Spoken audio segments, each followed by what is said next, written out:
Sanskriti University for excellence in life. BTech Agri BSc lateral entry.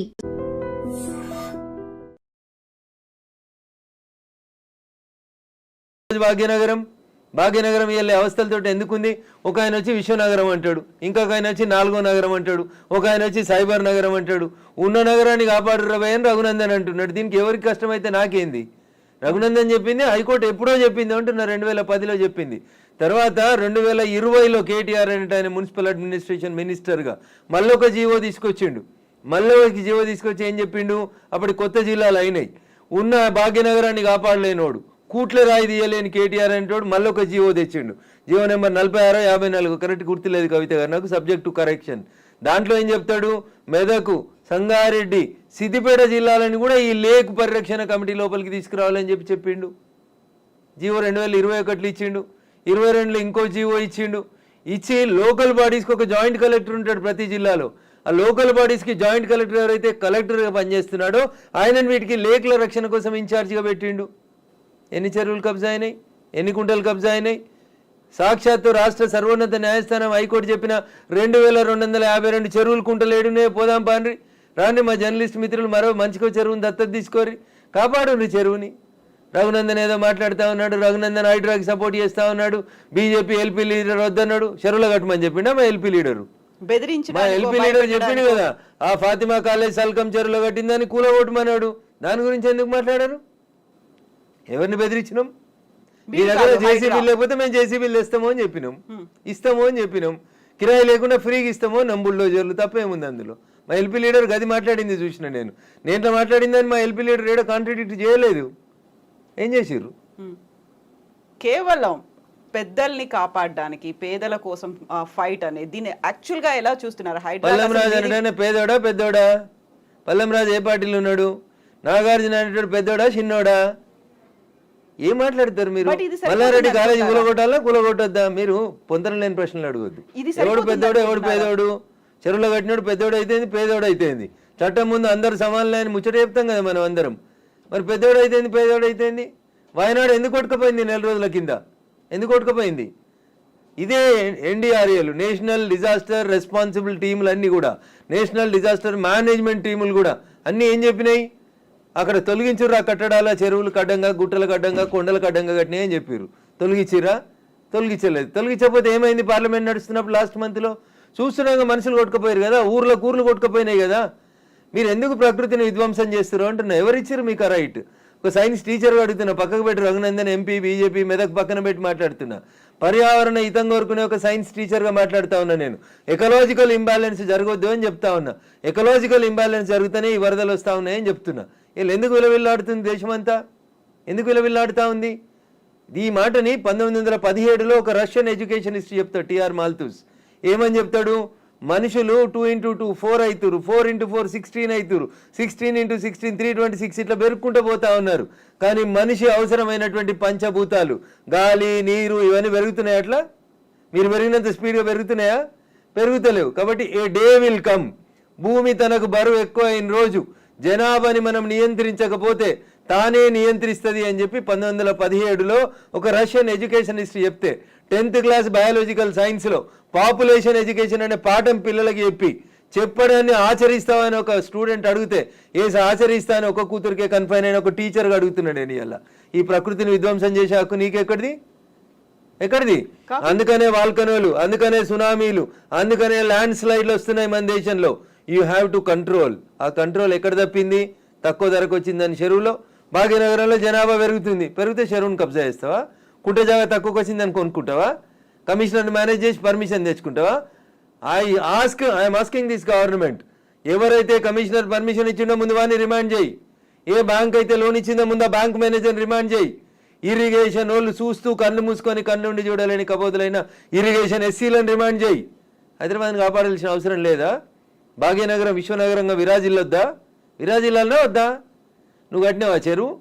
నువ్వు తోడినావా చెరువు? ఉన్న చెరువుని చంపే హక్కు నీకెక్కడిది? ఇట్లే మాట్లాడతాడు రఘునందన్. మీకు నచ్చితే మీ ఇష్టం, మీకు నచ్చకపోతే మీ కష్టం, దానికి నేనేం చేస్తా? ఆర్టికల్ 19 నన్ను మాట్లాడమని చెప్పింది, మాట్లాడతా. మీరు నేను మాట్లాడితే ఆ పక్కన ఉన్నాయి, నేను మాట్లాడితే నాకేంది? ఎగ్జాక్ట్లీ ఇవన్నీ ఉన్నాయి. కాకపోతే చిన్నోడా పెద్దోడా?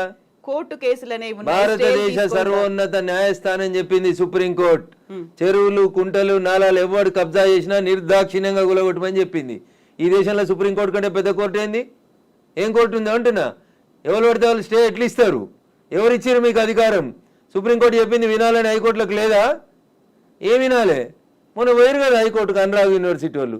ఆయన కాయిదాలు చూసి వారం రోజులు టైం ఇచ్చి తహసీల్దార్ను ఒకవేళ FTL ఉంటే తీసేయమని చెప్పిండ్రు. దానికి విద్యార్థులను అడ్డం పెట్టుకొని ఒక ఆయన, వెంచర్ను అడ్డం పెట్టుకొని ఇంకొక ఆయన, రాజకీయ నాయకులను అడ్డం పెట్టుకొని ఇంకొక ఆయన, ముఖ్యమంత్రి అన్నున్నాడని ఇంకొక ఆయన, ముఖ్యమంత్రి అన్నున్న కాలనీ అది దుర్గం చెరువు లేఅవుట్ కాదా? అది ఎట్లా లేఅవుట్ చేసిర్రు? అప్పుడు పర్మిషన్ ఇచ్చిన GHMC కమిషనర్ని తెచ్చి ప్రాసిక్యూట్ చేయాలి కదా. దుర్గం చెరువు ఎన్ని ఎకరాలు ఉండాలి? వీళ్ళు ఎన్ని ఎకరాలు ఉంది? ఒక కొత్త చెరువు కట్టే సూరత్ లేదు కానీ ఉన్న చెరువులు మింగి రేపు భవిష్యత్ తరాల పిల్లలకి ఏమిద్దాం అనుకుంటారు మీరు? ఏమిస్తారు? బంజారా హిల్స్లో, జూబ్లీ హిల్స్లో కొండల్ని కంకర మిషన్లు పెట్టి పిండి చేస్తూ ఉన్నారు దుర్మార్గులైన రాజకీయ నాయకులు. ఆపున్నా పర్మిషన్స్ అని రేవంత్ రెడ్డి గారు. ఎందుకు ఆపవు? నీ పార్టీలో చేరింది ఎందుకైనా? ఎందుకు ఆ కొండలు ఎందుకు కొడుతుర్రు? ఆపుర్రా కొండలన్నింటిని కొట్టే వాటిని. ఇది ఇప్పటికిప్పుడు జరుగుతున్న విషయం కాదు, ఏళ్ల తరబడి రాత్రికి రాత్రి జరిగింది కూడా కాదు. ఎవరో ఒకరు మొదలు పెట్టాలా? ఎందుకు జరగలేదు? ఎవరో ఒకరు, అరే ఇంతకాలం నువ్వు గడ్డి తిన్నావు, ఇలానే అన్నం తింటున్నావు, it is wrong in it. మీరు గడ్డి తిన్నారు కాబట్టి నేను గడ్డి తినాలా? నాకంటే ప్రభుత్వం ముందు తప్పు చేసింది కాబట్టి నేను తప్పు చేయాలనా? Once again I'm telling I'm not supporting Revanth Reddy. ఊరు బాగుండాలా వద్దా? పిల్లలు మీ కళ్ళ ముంగట వాయినాల్లో కొట్టుకుపోయినట్టు బురదలలో కొట్టుకుపోవాలని కోరుకుంటురా? నేను కోరుకుంటలేను. నా భాగ్యనగరం బాగుండాలని కోరుకుంటున్నా. ప్రపంచానికి హైదరాబాద్ ఒక కీర్తి ప్రతిష్టలు ఇచ్చిన నగరం, 400 సార్లుగా చరిత్ర ఉంది దీనికి. ఇంత మాట్లాడతారు. అసలు భాగ్యనగరాన్ని బాగమతి నది ఒడ్డున కట్టినప్పుడు ఎందుకు కట్టిర్రు? అప్పుడు ఏమైనా వరదలు రాలేదా? మూసీకి వరదలు రాలేదా? అప్పుడు ఏం తెలుసా హైదరాబాద్ చరిత్ర వీళ్ళకి మాట్లాడేటోళ్ళకి? ఈ ముఖ్యమంత్రి వచ్చి మూసీ ప్రక్షాళన అంటాడు, ఆ ముఖ్యమంత్రి వచ్చి కాళేశ్వరం అంటాడు, ఈయన 1,00,000 కోట్లు అంటాడు, ఆయన 1,00,000 కోట్లు అంటాడు. నేను వాళ్ళ కమిషన్ల కోసం మాట్లాడతలేను. నేను మల్లారెడ్డి గారు కడితే గులగొట్టుర్రి, పల్లారాజేశ్వరరెడ్డి గారు కడితే గులగొట్టుర్రి, నాగార్జున గారు గులగొడితే నేను కదా అందరికంటే ముందు మాట్లాడింది. కోర్టు స్టే ఇచ్చిందంటే ఎట్లా ఇస్తుంది కోర్టు అని అడిగిన. బరాబర్ అడుగుతా నేను. పొద్దున 6 గంటలకు కూలగొట్టుడు మొదలు పెడితే మధ్యాహ్నం లంచ్ మోషన్ అయింది, 3 గంటలకు స్టే అయింది. అది స్టే అని మీడియా మిత్రులు తప్పు రిప్రజెంట్ చేసిర్రు. స్టేటస్కో ఇచ్చింది, అది కూడా కరెక్ట్ కాదంటే నేను జడ్జి గారి ముందు కూడా ఇట్లా వాదిస్తా. నేను కూలగొట్టాలి అంటున్నా. 2014లో చెప్పింది అంటున్నా ఆంధ్రప్రదేశ్ ఉమ్మడి హైకోర్టు. ఏమని? ఎన్ కన్వెన్షన్ సర్వే చేయమని చెప్పింది హైకోర్టు. సర్వే చేసి HMDA 2016లో రిపోర్ట్ ఇచ్చింది. అందులో 3.5 ఎకరాల FTL బఫర్ జోన్ ఉందని. 2016 నుంచి ఇలా ఎందుకు కూలగొట్టలేదు అంటున్నా. కోర్టు ఉత్తర్వులను ఎందుకు ఉల్లంఘించారు? ఏం జరిగింది అనుకుంటున్నారు మీరు? ఏం జరుగుతుంది? వాళ్ళ కోడలు బ్రాండ్ అంబాసిడర్ అయింది చేనేతకి. ఆమెకి చేనేత తెలియదు, చీర తెలియదు. ఆమె తెచ్చి బ్రాండ్ అంబాసిడర్ చేసారు. ఆ సంబంధాలు ఏం సంబంధాలు వాళ్ళు చెప్పాలి, అప్పుడున్న వాళ్ళు చెప్పాలి. నాకేం తెలుస్తుంది? వాళ్ళకి ఆ రంగుల లోకంతో ఉన్న రక్త సంబంధం ఏందో వాళ్ళు చెప్తే బాగుంటుంది. నానోరు ఎందుకు ఖరాబ్ చేస్తారు? రంగుల లోకంతో రక్త సంబంధం అలా అనుకుంటే కేవలం ఎన్ కన్వెన్షన్ నాగార్జున దాని మీదే ఉంటుందా? ఇప్పటికి పద్మాలయ స్టూడియో మీద లొల్లి పెట్టింది రఘునందన్. ఇదే హరీష్ అని 6 అడుగులు ఉన్నాడు మాట్లాడిండు. మళ్ళీ పర్మిషన్ ఎట్లా ఇచ్చారు ప్రభుత్వం రాగానే? లాంకో హిల్స్ వక్ఫ్ భూములో ఉన్నారు. 10 ఏళ్ళు అధికారంలో ఉన్నాడు కేసీఆర్ అంటే. ఆయన ఒక రోజైనా మాట్లాడండి ఆ వక్ఫ్ భూముల గురించి? లగడపాటి కడుతుండని చెప్పి లాంకో హిల్స్ అంతా వక్ఫ్ భూములు దున్నుతాం, పల్గొడతాం, ఇరుగొడతాం అన్నారు. పర్మిషన్ ఎవరు ఇచ్చారో తెలుసా కవిత గారు? పద్మాలయ స్టూడియోలో అపార్ట్మెంట్లు కట్టుకోవడానికి పర్మిషన్ ఇచ్చింది ఇదే గౌరవనీయులు కేసీఆర్ గారు, KTR గారు, హరీష్ రావు గారు. ఆ రక్త సంబంధం ఏందో అడుగుండ్రు. జర్రంత అవతలకి పోతే MR ప్రాపర్టీస్ అని ఒకటి ఉంటాయి.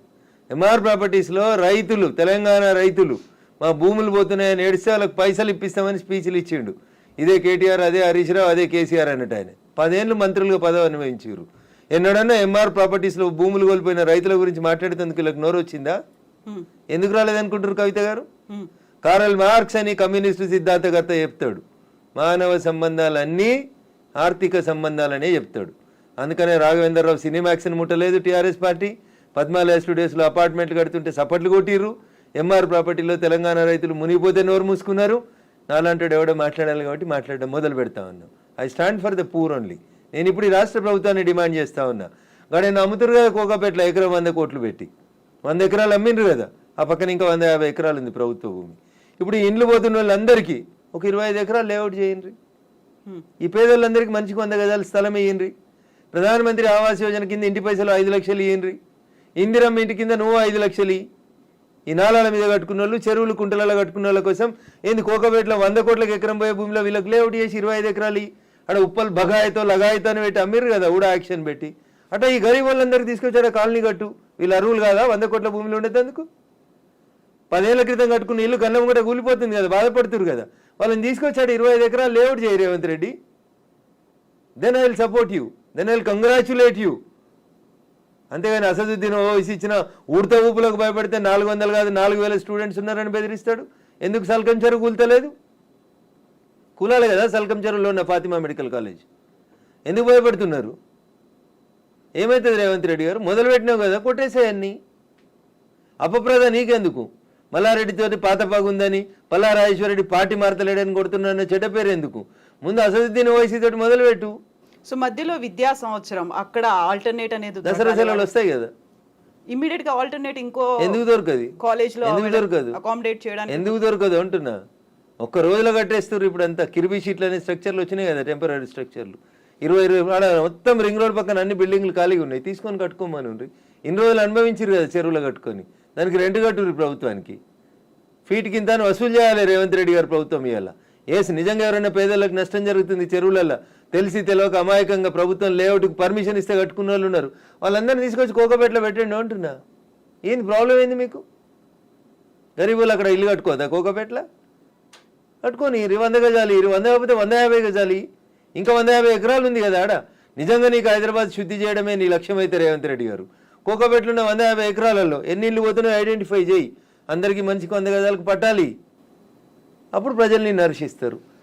ఇప్పుడు జీవో 111 కాదు, అంతకుముందు వాల్టా యాక్ట్లు ఇవన్నీ కూడా వచ్చాయి మన వాటర్ బాడీస్ ని ప్రొటెక్ట్ చేసుకో. నాకంటే ముందున్న వాళ్ళు ప్రతి ఒక్కరు తప్పు చేసిండని ఇప్పుడు నన్ను తప్పు ఏమని అడిగే అధికారం మీకు? అంటే ముందు నుంచి ఎందుకని ఫోకస్ పెట్టలేకపోయారు? ప్రెషర్స్ ఏమున్నాయి? ఎవరికి భయపడ్డారని మీరు? రాజకీయ నాయకులకి, రియాల్టర్లకి, వాళ్ళు ఇచ్చే పైసలకి. ఇంతకంటే ఎక్కువ ఏముంటుంది తల్లి? కట్టే కొట్టే తెచ్చిమంటే ఇంతే. రాజకీయ నాయకులకి ఎవరో ఫైనాన్స్ చేసేటోళ్ళు, ఫండ్ ఇచ్చేటోళ్ళు, ఎవరో ఒక బిల్డర్ అన్న నేను ఈ చెరువు పక్కన జరంత మట్టి వచ్చి అమ్ముకుంటా అంటే అమ్ముకోమంటాడు, చూసి చూడనట్టు పొమ్మంటాడు, అయిపోతుంది. అది 1 పోయి 2 అవుతుంది, 2 పోయి 3 అవుతుంది. గట్లా వాడు పోసిండని వీడు పోసి, వీడు పోసిండని ఇంకోటి పోసి. సో ఇప్పుడు మనకి వానలు, వరదలు, ఇవి మునిగిపోవడాలు ఇలాంటివన్నీ ప్రతిసారి వచ్చినట్టే. ఇదంతా ఎకలాజికల్ ఇంబాలెన్స్. ఎగ్జాక్ట్లీ, ఇదంతా ఎకలాజికల్ ఇంబాలెన్స్. ప్రకృతిని కాపాడండి, పర్యావరణాన్ని ప్రేమించండి. లేకపోతే ఇప్పుడు మంచినీళ్ళు తాగమంటే బాటిల్ పెట్టినట్టు రేపు ఆక్సిజన్ సిలిండర్లు జబ్బ మీద వేసుకొని మీ మన్మరాలు తిరగాల్సిన దుస్థితికి పోతారు మీరు. ఆ పరిస్థితి రాకుండా కాపాడండి అంటున్నా. ఎగ్జాక్ట్లీ. సో కోర్టు నోటీసులు, స్టేలు, ఆ తర్వాత స్టేటస్ కో మెయింటెనెన్స్లు ఇవన్నీ కూడా అంటే ప్రతిదీ ఏది టచ్ చేద్దామన్నా మళ్ళీ కోర్టుతో లింక్ అయి ఉంది కాబట్టి ఇది కూడా ఎక్కువ కాలం నిలవదేమో హైడ్రా అనేది కూడా వినిపిస్తుంది. యాజ్ అడ్వకేట్ మీరేం చెప్తారు అసలు? సో నేనేమంటున్నా, శుభం గోర్ర పెళ్లి కొడుకు అంటే ఏదో అన్నాడంటే అట్లున్నది మా కవిత ఆలోచన. ఎందుకు కోర్టు ఎందుకు ముందు నుంచి అనేది అదే కదా, కవిత ఆలోచన దగ్గరికి వెళ్ళింది అనగానే కోర్టు స్టే కోర్టు పరిధిలో మాట్లాడము అనే మాటలు ఎవరు? నేను మాట్లాడుతూనే ఉన్నా కదా రోజు. నో, మీరనట్లేదు, ఆక్యుపై చేసుకున్న వాళ్ళ దగ్గర నుంచి వచ్చే సమాధానం అదే, కోర్టు పరిధిలో ఉంది కాబట్టి. తప్పించుకునే ప్రయత్నం తప్ప ఏముంటది? దొంగకు తేలుగుడితే ఏం చేస్తాడు? తేలుగుట్టిందని చెప్తాడా? అప్పుడే నోరు మూసుకొని పోతాడు. గట్లే ఉంటుంది. ఏం స్టే ఉంది? స్టే ఉంది అని ట్వీట్ చేసి ఏడ స్టే ఉంది? ఏ కోర్టులో స్టే ఉంది? ఏంది స్టే? స్టేలు సంవత్సరాలు ఉండొద్దని ఇదే సుప్రీంకోర్టు చెప్పింది అంటున్నా. మా గౌరవ న్యాయమూర్తులు అట్లా సంవత్సరాలు స్టే ఇయ్యరు. స్టే ఈజ్ టెంపరరీ అంతే. 15 రోజులు, నెల, 2 నెలలు, 3 నెలలు అంతే. స్టే ఏంది? 2014లో ఎన్కన్వెన్షన్ సర్వే చేయమని 2024 దాకా స్టే ఇచ్చిరా? ఏ కోర్టు ఇచ్చిందో చూపెట్టురు నాకు. మీ అంత చదువుకోకపోవచ్చు కానీ నాకు స్టే అంటే ఏందో అర్థం తెలుసు, జర చూపెట్టుర్రి. హైడ్రాకి విధి విధానాలు లేవు, సరిగా ఏది ఫామ్ చేయకుండానే ముందుకెళ్ళిపోతున్నారు, బుల్డోజర్ సర్కార్ని తీసుకొస్తోంది హైడ్రా పేరుతో అనే వాదనని ఎట్లా చూస్తారు మీరు? మీకు వచ్చిన కడుపు నొప్పి ఏంది? మీరు ఫేర్గా ఉన్నారు కదా, మీరు నీతిగా ఉన్నారు కదా, మీరు పర్యావరణం బాగుండాలని కోరుకుంటారు కదా, ఈ భాగ్యనగరం బాగుండాలని కోరుకుంటారు కదా. In what way you are agreed by it? మీకు వచ్చి నష్టమైంది అంటున్నా.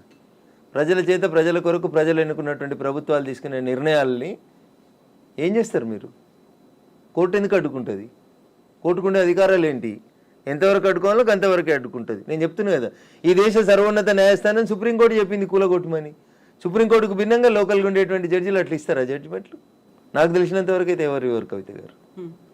సో ఇప్పుడు హైడ్రాని సడన్ గా తెర మీదకి తీసుకొచ్చింది. 1994 రావడం, ఒక హైడ్రాని తీసుకొని రావడం అనేది భయపెట్టడానికో బెదిరించడానికో, లేకుంటే రుణమాఫీ 6 గ్యారంటీ స్కీములు అడుగుతున్నారు కాబట్టి డైవర్షన్ పాలిటిక్స్ అనే వాళ్ళకి ఏం చెప్తారు మీరు? నేనంటున్నా, రుణమాఫీ చేయాల్సిందే, ఇచ్చిన 6 హామీలను అమలు చేయాల్సిందే. రైతులకు చెప్పినటువంటి రుణమాఫీ, యువతకు చెప్పిన డిక్లరేషన్, మహిళలకు ఇచ్చినటువంటి మహిళా డిక్లరేషన్ అన్నీ చేయాల్సిందే. అవి చేసి ఇది వదిలేద్దామా? అవి చేయాల్సిందే, ఇవి చేయాల్సిందే. ఇది చేయమని చెప్పురు, అది చేయమని లొల్లి పెడతాం. మేము లొల్లి పెడుతూనే ఉన్నాం కదా. బీజేపీ ప్రశ్నిస్తున్న బీజేపీ పేరిట, ప్రశ్నిస్తున్న తెలంగాణ పేరిట మేమంతా నడుపుతూనే ఉన్నాం కదా. రైతన్నల రుణమాఫీ కోసం మాట్లాడితే హైడ్రా గురించి మాట్లాడొద్దా? బట్ అది డైవర్షన్ కోసమే చేస్తున్నారు అనే మాట. So I don't have any comment on this particular issue. నేనేమంటున్నా, నేను రుణమాఫీ కాలేదు, రైతులతో చేయించేది రైతులతో చేపిర్రి, హైడ్రాకి దానికి ఏం సంబంధం అంటున్నా. ఎందుకు రాస్తున్నాయి పేపర్లు హైడ్రా గురించి అంత గొప్పగా?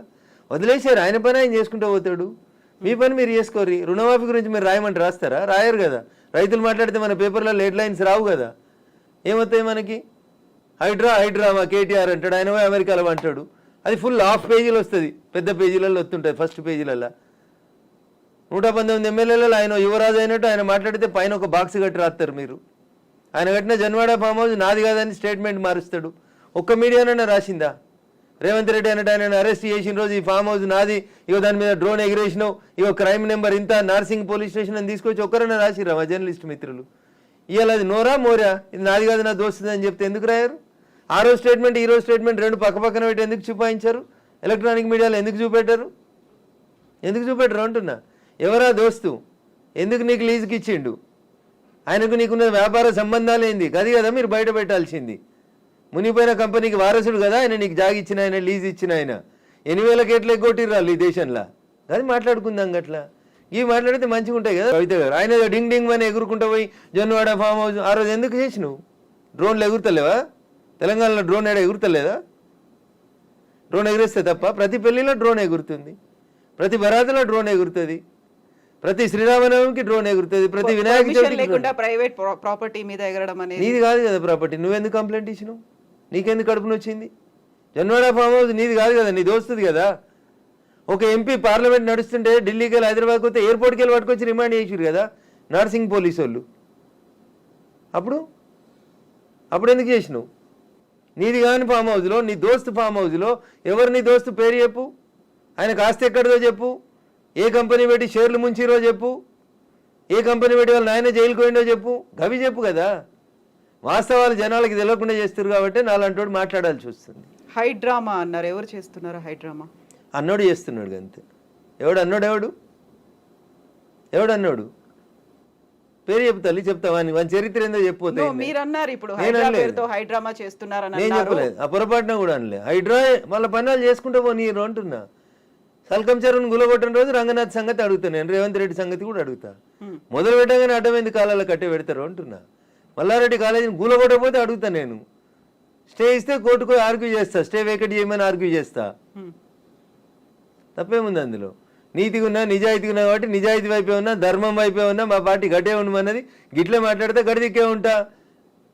పేదవాళ్ళకు నష్టం అవుతుంది. రేవంత్ రెడ్డి దగ్గరికి పోతాం, లొల్లి చేస్తాం, కూలిపోతున్న వాళ్ళ కోసం అక్కడ లేఅవుట్ 25 ఎకరాలు చేయమని అంటుతాం.